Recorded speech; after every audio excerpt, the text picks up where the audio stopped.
છેલ્લા ઘણા સમયથી આમ આદમી પાર્ટીના ગોપાલ ઇટાલિયા સતત ચર્ચામાં છે. જ્યારથી તેઓ ધારાસભ્ય બન્યા છે તે પહેલાનું તેમનું જે વર્તન હતું અને તે પછીનું જે વર્તન છે તે ક્યાંક બદલાયું હોય તેવા કોંગ્રેસ અને સામાન્ય જનતા આક્ષેપ કરી રહી છે. લોકમુખે ચર્ચાઈ રહ્યું છે કે હવે જે જનતા પ્રશ્નો પૂછે તે ગોપાલ ઇટાલિયાને ગમતું નથી. ખરેખર શું વાસ્તવિકતા છે? ગોપાલ ઇટાલિયાને કયા પ્રશ્નો પૂછવામાં આવ્યા હતા, તેમણે શું જવાબ આપ્યો હતો, સમગ્ર વિડીયોમાં તેના વિશે જ વાત કરવી છે. નમસ્કાર, બેસનાન ટીવી ન્યૂઝમાં આપની સાથે હું ભગવતી વિશાવડિયા. આમ તો આપણે જોઈએ છે કે મોરબીની સભા હોય કે પછી રાજકોટની હોય કે અન્ય સભા હોય, જ્યારે પણ ગોપાલ ઇટાલિયાને પ્રશ્ન પૂછવામાં આવે છે, સામાન્ય જનતા પ્રશ્ન પૂછે છે, તો તેઓ કહી રહ્યા છે કે જે પ્રશ્ન પૂછનાર છે તે કોઈ પાર્ટી સાથે જોડાયેલા છે અને પાર્ટી તેમને પૈસા આપે છે પ્રશ્નના બદલામાં અને તે પ્રશ્ન પૂછે છે. સમગ્ર ઘટના જોયા બાદ એક તારણ એવું નીકળે છે કે માત્ર ગોપાલ ઇટાલિયા નહીં, જ્યારે કોઈ પણ નેતાને પ્રશ્ન પૂછવામાં આવે છે તો તે જવાબોથી ભાગે છે, તે જવાબ નથી આપતા. જ્યારે તે કહેવાય છે કે ચૂંટણીમાં ઉભા હોય છે ત્યારે જનતા પાસે જાય છે, તેના પ્રશ્નો છે તેના વિશે વાત કરે છે, પણ સત્તામાં આવી ગયા પછી કેમ બદલાઈ જાય છે નેતાઓ, તે એક મૂળ પ્રશ્ન છે. અને સમગ્ર ઘટનાને લઈને કોંગ્રેસના લાલજી દેસાઈએ છે ગોપાલ ઇટાલિયાને ઠપકો આપતા આક્ષેપો કર્યા છે, તેના પર સૌથી પહેલા નજર કરીએ. નમસ્કાર મિત્રો, અત્યારે હું જુનાગઢ છું. આ જુનાગઢ વિસ્તારમાં ત્રણેક મુદ્દાઓને લઈને અમારી ટીમ લોકોના પ્રશ્નોને સમજવા ગઈ. ઇકો સેન્સિટિવ ઝોન, એના સવાલો, ગીરમાંથી વિસ્થાપિત થયેલા માલધારીઓના સવાલો, આ એક મુદ્દો. જેતપુરની આજુબાજુના કાપડના, સાડીઓના મુખ્યત્વે ઉદ્યોગના કારણે એ લાલ પાણી એટલે કે કેમિકલ વાળું પાણી અને એનાથી થતા સવાલો, એને સમજવાનો પ્રયત્ન કર્યો. અને ઘેડ વિસ્તાર, જે અગાઉ પાલભાઈ આંબલિયાના નેતૃત્વમાં ઘેડના લોકો અને અનેક ખેડૂત નેતાઓ ત્યાં ગામો ગામ ફર્યા હતા. મને યાદ છે કે યોગેન્દ્ર યાદવ, બજરંગ પુનિયાને પણ આ સભામાં મેં બોલાવેલા. સાથે સાથે આમ આદમી પાર્ટીના ગોપાલભાઈને, પ્રવીણભાઈને અને જે હમણાં આમ આદમી પાર્ટી છોડી દીધી છે એવા કરસનદાસ બાપુને પણ બોલાવેલા, ઈસુદાનભાઈને પણ બોલાવેલા. એટલે એક આખું કોશિશ એવી હતી અને ભાજપના નેતાઓને આમંત્રણ આપેલું જે આવ્યા નહીં, કે ઘેડના લોકોના સવાલોને સમજીએ. આવું જ સમજ કેળવવા માટે અમે જ્યારે લાલ પાણી જ્યાં નીકળે છે એવા ગામોમાં, દુધેશ, અલગ અલગ ગામોમાં ગયા. આ ગામોમાં જ્યારે અમે લોકો ગયા ત્યારે ત્યાં ખેડૂતો પણ હતા. ખેડૂતોના આંદોલન સાથે જોડાયેલા પ્રવીણભાઈ પટોડિયા આવ્યા, ચેતનભાઈ ગઢિયા આવ્યા, પ્રકાશભાઈ જલુ આવ્યા. તો અને એ જ રીતે આમ આદમી પાર્ટીમાંથી પણ બે મિત્રો આવ્યા, શેખડા, અતુલભાઈ શેખડા અને એમના સાથી પણ આવ્યા. સવાલ છે કે શું આપણે લોકોના સળગતા સવાલોને સમજવા માંગીએ છીએ? શું આપણે લોકોના દિલમાં જે દર્દ છે એને સમજવા માંગીએ છીએ?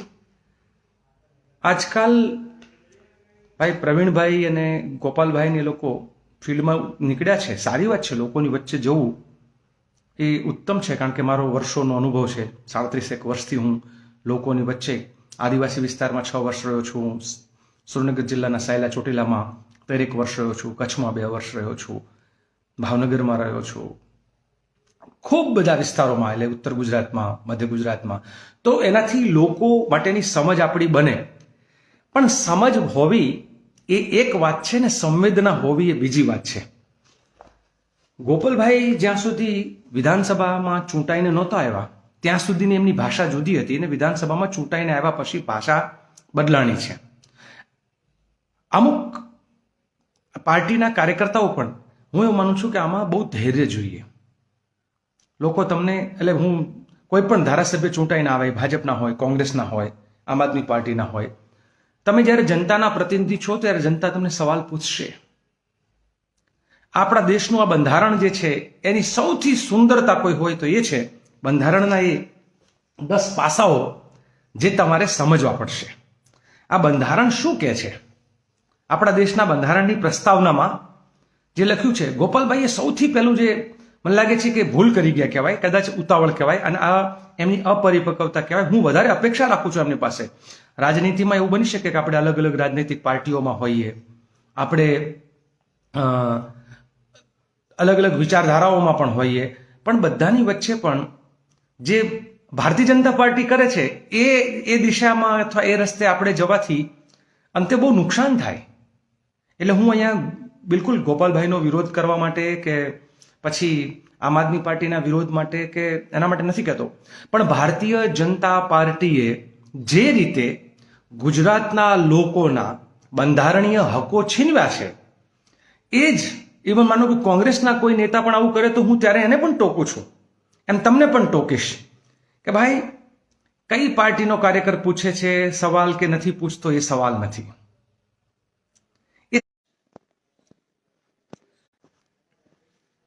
આ વચ્ચે ડિસ્કનેક્ટ થયું, હું એના માટે માફી ચાહું છું. અહીંયા કવરેજ, કારણ કે ભવનાથની તળેટીમાં છીએ એટલે ત્યાં નેટવર્કના સવાલો પણ છે. પણ થોડી વાર પછી હું હિન્દીમાં પણ વાતને મૂકીશ, નાનકડી એવી.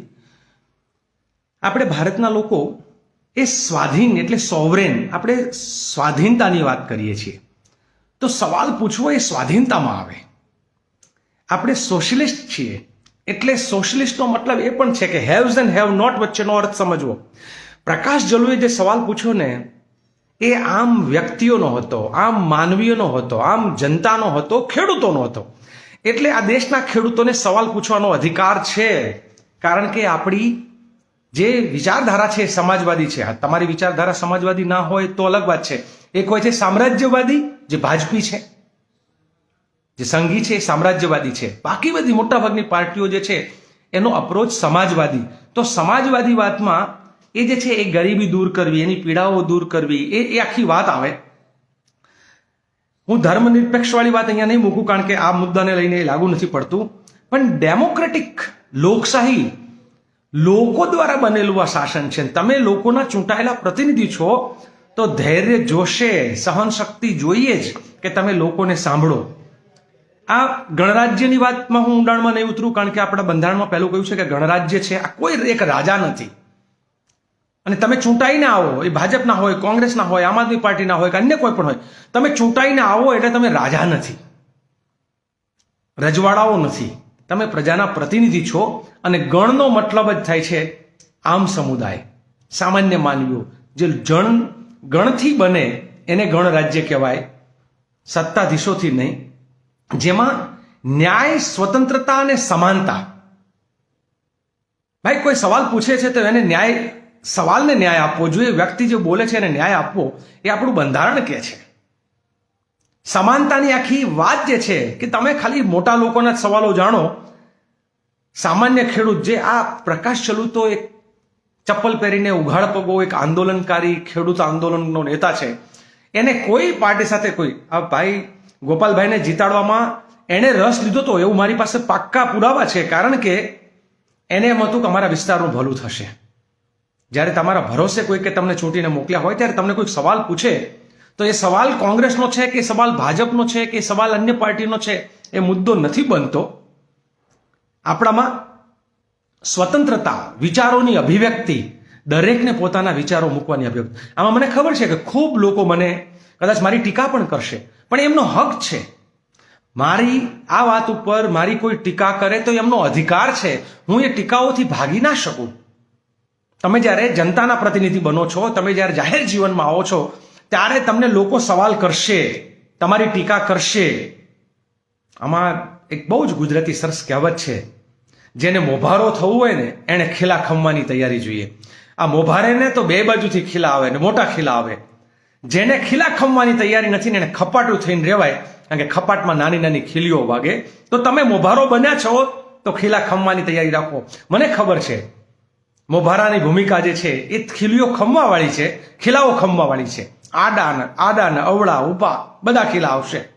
તમે ફ્રેટર્નિટી એટલે કે ભાઈચારો, બંધુત્વ, આપણા બંધારણ, આપણે સૌથી મોટી જે તમે પ્રકાશભાઈ જલુની બીજી સભામાં જઈને કે એ સભામાં તમે જે રીતે ઠેકડી ઉડાડી છે, તમે જે એની હસી મજાક બનાવી છે, એ તમે એક ખેડૂતના અધિકારને, એને બોલવાના અધિકારને, એના ન્યાય માટેની માંગણીને, એક પ્રજાના પ્રતિનિધિને પૂછવામાં આવતા સવાલો જે છે એમાં તમે બંધારણીય એના જે અધિકારો છે ને એની મજાક ઉડાડી છે ને બંધારણની મજાક ઉડાડી છે. એટલે હું દરેક લોકોને કહીશ, બીજું કે કોઈ પણ લોકોએ કોઈને ટાર્ગેટ ના કરવા જોઈએ, કોઈને પણ ના ટાર્ગેટ કરવા જોઈએ, કારણ કે સવાલ પૂછવો એટલે ટાર્ગેટ થવું. અત્યારે તો આ નરેન્દ્રભાઈ ને અમિત શાહ ને લોકો જે કરી રહ્યા છે કે તમે એમને સવાલ પૂછો તો દેશને સવાલ પૂછો છો. હમણાં તો ત્યાં સુધી કે રાઇટ ટુ ઇન્ફોર્મેશન એક્ટમાં કોઈ કે માહિતી માગી, અને માહિતી શું માગી એ તમે જોવા જેવું છે કે તમે અહીંયા કોઈ કે માહિતી માગી કે આ વિસ્તારમાં જે છે એ કેટલી કેટલી જગ્યાએ શું શું ખોટું થયું છે અને એ ખોટું કરનાર વ્યક્તિઓ સામે તમે શું પગલાં લીધા, આવો એક સવાલ પૂછો. હું એની ડિટેલમાં નહીં જોઉં કારણ કે એનું અલગથી આપણે એક સેશન રાખશું. તો એમણે તરત આપ્યો કે આ માહિતી અમે આપી શકીએ તેમ નથી, કારણ કે દેશના બંધારણ સામે આ માહિતી આપવાથી ખતરો થાય. અલા, ચોરી કરનારની માહિતી, ખોટા ગોરખ ધંધા કરનારની માહિતી, એનાથી દેશના બંધારણને કોઈ ખતરો નથી. એનાથી બંધારણ મજબૂત બનશે, દેશ મજબૂત બનશે. તો મારી વિનંતી છે, પાલભાઈ આંબલિયાએ ઘેડ વિસ્તારમાં એક આખું જે આંદોલન ઊભું કર્યું, જેના કારણે સૌ જાણે છે કે 1500 કરોડ જેટલું સરકારે ઝૂકવું પડ્યું.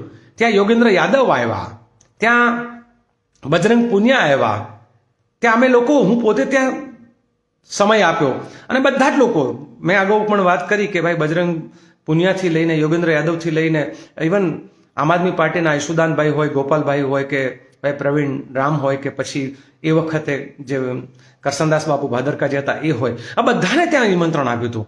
એટલે મને એમ લાગે છે કે જનતાના જ્યારે પ્રશ્નો હોય ને ત્યારે પ્રશ્ન પૂછનાર એ કઈ પાર્ટીનો છે કે નથી એ મહત્વનું નથી. અને મેં કહ્યું પ્રકાશ જલુ તો તમને જીતાડવાની પણ કામગીરી કરી હતી. આ પ્રકાશ જલુને પોતાના વિસ્તારના પ્રશ્નો, પોતાના વિસ્તારના મુદ્દાઓ અને ખેડૂતોથી વધારે એને કશું જ નથી.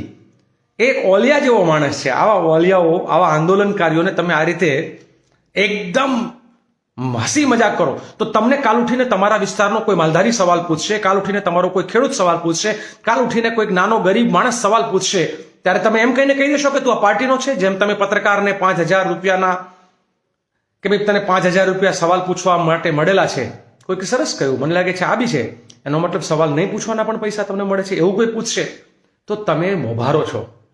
ખેલા ખમવાની તૈયારી રાખવી જોઈએ. અને આ આવનાર સમયમાં દરેક રાજનેતાઓને હું કહું છું, કોંગ્રેસના હોય, ભાજપના હોય કે આમ આદમી પાર્ટીના હોય, જાહેર જીવનમાં છો તો સવાલો પૂછશે લોકો. અને જ્યારે કોઈ સવાલ પૂછે તો સવાલ પૂછનારને નરેન્દ્ર મોદી અને અમિત શાહની જેમ તમે શંકાના ઘેરામાં નાખી દેશો કે દેશના, તમે મજદૂરનો સવાલ પૂછો તો તમે દેશ વિરોધી છો, જંગલ જમીનના સવાલો તમે પૂછો તો તમે નેક્સલાઇટ છો, તમે શહેરી સવાલો પૂછો, ગરીબોના ઝોપડા પર બુલડોઝર ફરે તો તમે અર્બન નેક્સલાઇટ છો, તમે શિક્ષણના સવાલો ઉપર પૂછો તો તમારી ઉપર FIR થશે, તો તમે દેશ વિરોધી છો. નરેન્દ્રભાઈને સવાલ પૂછે, અમિત શાહને સવાલ પૂછે કે પછી અન્ય કોઈને સવાલ પૂછે તો દેશ વિરોધી નથી. એ પોતાના સળગતા સવાલો પૂછે છે, પોતાના દિલના દર્દની વાત કરે છે. એટલે મિત્રો, આવનાર સમયમાં પાલભાઈ જેવી હિંમત બધા લોકો કેળવો ને. આ પાલભાઈને લીમડે બાંધીને આ તંત્રએ માર્યા હતા, તોય પાલભાઈએ કોઈના એ ઉપર સવાલો ઉઠાવવાના બદલે લડાઈ ઉપર ફોકસ કર્યું હતું. એટલે અર્જુનની જેમ તમારી નજર, એ અર્જુનને જેમ આંખ એનું દેખાતી હતી, એમ કોઈ પણ પ્રજાના પ્રતિનિધિ છે એણે પોતાના વિસ્તારના એ પ્રજાના સવાલો જે છે ને એ દેખાવા જોઈએ. એ પૂછનાર કોણ છે કોણ નહીં. આ કદાચ તમને ગોપાલભાઈને એટલે નહીં ગમ્યું હોય કે પ્રકાશભાઈ જલુ, હું એને જોઉં છું અહીંયા 4 દિવસથી મેં જોયો ફરતા અલગ અલગ જગ્યાએ. એક નાનકડી થેલી હાથમાં હોય, પગમાં ઉઘાડ પગા જેવા ચપ્પલ હોય, મેલા ઘેલા પ્રકાશ જલુ. આ તો ઓલિયા જેવો ખેડૂતોનો આંદોલનકારી નેતા છે. એના વિશે આવા સવાલો ના પૂછાય, એને શંકાના ઘેરામાં ના મુકાય. આપ સૌનો આભાર મિત્રો. સવાલ વિચારજો. અને બીજું, ગુજરાતના દરેક લોકોને કહું છું કે તમે તમારા વિસ્તારના દરેક ચૂંટાયેલા પ્રતિનિધિઓને સવાલ પૂછો. એ તમે ચૂંટીને મોકલેલા છે, તમારા એ જનપ્રતિનિધિ છે. અને હું એવું માનું છું કે સરકારનો અધિકારી હોય કે પ્રજાનો ચૂંટાયેલો પ્રતિનિધિ હોય, એ જનતાના નોકર છે. એ જનતાના માયબાપ નથી. એ કોઈ રાજા મહારાજા થઈને રજવાડાના ધણી નથી કે પછી જે રીતે રજવાડાઓ જે છે એક વ્યક્તિ નિર્ણય કરે. તમે પ્રજાના મતથી ચૂંટાઈને આવો છો. એટલે જ્યારે અને પ્રજા શબ્દ ઇસ્તેમાલ કરું છું ત્યારે મને પોતાને પણ લાગે છે કે બરાબર નથી. નાગરિકો અને દેશની જનતા, આ દેશની જનતા અને નાગરિકો જ્યારે તમને સવાલ પૂછે ને ત્યારે તમારે જવાબ આપવો જ પડે. એટલે ગુજરાતના નાગરિકોને મારી વિનંતી છે, ગુજરાતની જનતાને મારી વિનંતી છે, કચાવીને સવાલ પૂછો. તમે ટેક્સ ભરો છો, તમારા ટેક્સના પૈસાથી સરકારો ચાલે છે, તમારા ટેક્સના પૈસાથી ધારાસભ્યોના ભથ્થા નીકળે છે, તમારા ટેક્સના પૈસાથી એમની ગાડીઓ ફરે છે, તમારા ટેક્સના પૈસાથી એ લોકો વિધાનસભામાં એસી હોલમાં બેસીને વાતો કરે છે, તમારા ટેક્સના પૈસાથી એ લોકો જે છે તાગડધીન્ના કરે છે. સવાલ પૂછો, જવાબ આપવો એ પ્રજાના પ્રતિનિધિની જવાબદારી છે. એટલે જ કે છે, હમ હમારા હક માંગતે નહીં કિસી સે ભીખ માંગતે. જનતા સર્વોપરી છે, જનશક્તિ જ સર્વોપરી છે. જનતા છે, જનતાના મતો છે, ત્યારે તમે ત્યાં જનતાના પ્રતિનિધિ છો. આપ સૌનો આભાર, ધન્યવાદ. તેઓનું કહેવું છે કે એક નેતા છે તેનામાં ધીરજ હોવી જોઈએ અને ક્યાંક તે ગોપાલ ઇટાલિયામાં હવે નથી દેખાઈ રહી તેવા આક્ષેપો કરી રહ્યા છે લાલજી દેસાઈ. જે પહેલા ગોપાલ ઇટાલિયા હતા તે હવે નથી રહ્યા તેવું તેમનું કહેવું છે. અને જે આશા છે લાલજી દેસાઈને ગોપાલ ઇટાલિયા પાસે કે તે પ્રજા અને જનતાના પ્રશ્નો છે તે ખૂબ સારી રીતે તેના પ્રત્યે અવાજ ઉઠાવશે અને લોક પ્રશ્નો છે તેનું એક કહેવાય કે સમસ્યાનું સમાધાન લાવવાનો પ્રયત્ન કરશે. તમને શું લાગી રહ્યું છે? ગોપાલ ઇટાલિયા બદલાયા છે, તેમના વર્તનમાં બદલાવ આવ્યો છે કે પછી કંઈક બીજું છે?